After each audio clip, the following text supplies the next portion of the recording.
பல பேருக்கு மன அழுத்தம், பதட்டம், பயம் இது எல்லாமே ரொம்ப சாதாரண விஷயமா தோண ஆரம்பிக்குது. ஆனா உண்மையிலேயே அது நம்ம உடம்புக்குள்ள உட்காந்துட்டு நம்மள கண்ட்ரோல் பண்ண ஆரம்பிக்கும்.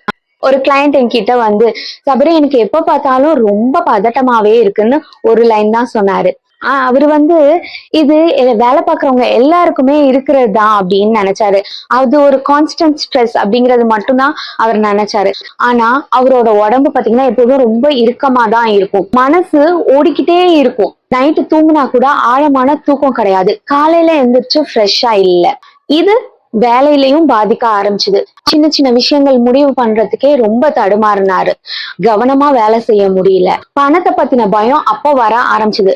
பணம் இல்லாம பயம் இல்ல. ஆனா எதிர்காலத்துக்கு இந்த பணம் போதுமாங்கிற பயம் வந்தது. இந்த மன அழுத்தம் உறவுகளையும் வர ஆரம்பிச்சது. சின்ன சின்ன விஷயத்துக்கே கோவம். கால் பண்ணும்போது ஒய்ஃப் கால் அட்டன் பண்ணல அப்படின்னா என்ன ஆயிருக்குமோ ஏதா இருக்குமோன்னு ரொம்ப ஓவர் திங்கிங். இந்த மாதிரி நிறைய விஷயம். இவருக்கு நம்ம ரேக்கி ஹீலிங் ஸ்டார்ட் பண்ண உடனே ஃபர்ஸ்ட் சேஞ்சஸ் அவரு உடம்புல பார்த்தாரு. அவரோட நர்வஸ் சிஸ்டம், அவரோட நரம்பு மண்டலம் இது சேஃபான இடம். நம்மளுக்கு வாழ்க்கையில எல்லாம் இருக்கு. தேவையான உணவு, உடை, இருக்க உறவிடம் எல்லாமே இருக்கு. நம்ம ஓடிட்டே இருக்க வேண்டாம் அப்படிங்கிற ஒரு சேஃப்டி ஃபீல் பண்ண ஆரம்பிச்சாரு. பயம் கொஞ்சம் கொஞ்சமா தளர ஆரம்பிச்சது. ரேக்கி எப்போதுமே நம்மளோட உடம்ப முதல்ல அமைதிப்படுத்தும். இது மூலியமா நம்மளோட உறவுகள், பணம், வேலை இது எல்லாமே ஃப்ளோ ஆக ஆரம்பிக்கும்.